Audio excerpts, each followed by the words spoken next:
তো বন্ধুরা দেখুন আমার লাস্টের পাখিটা ঠান্ডা লেগেছে। দেখুন এই দেখুন ককাটেল পাখি আমার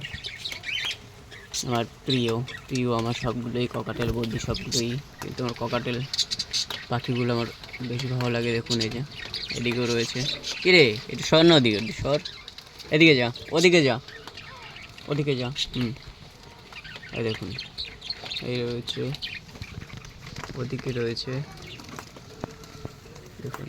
আর এদের সাথে বদ্রি পাখি রেখে দিয়েছিলাম, যেটা অসুবিধা হয়েছিল দেখুন। তো পাখির একটু ঠান্ডা লেগেছে। এখন কি দেবো আমি?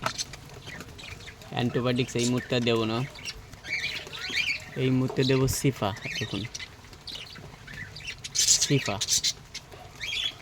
আর এদের খাবার দিয়েছি আজকে মোটামুটি এই ধরনেরই থাকবে। ওখান থেকে মিক্স, ককাটেলের ছোলা, জল, আর ওদিকে বদ্রি পাখির জন্য অ্যাকচুয়ালি একটু ঘাসের বীজ বা দানা দিয়েছি।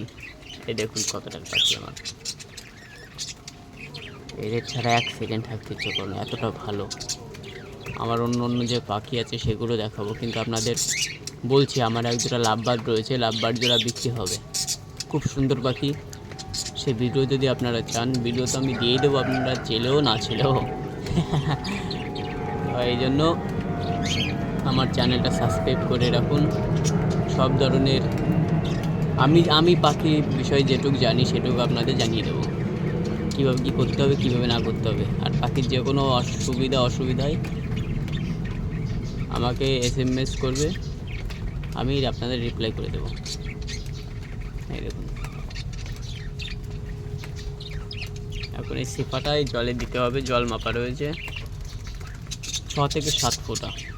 আর এই সিফাটা হচ্ছে প্রতিদিন দেওয়া যাবে না, সিফাটাটা বড়ই অসুবিধা আছে, এই পাখিকে কাবু করে দেয়, মানে শুকিয়ে দেয়, পাখিটা শুকিয়ে যাবে। তার জন্য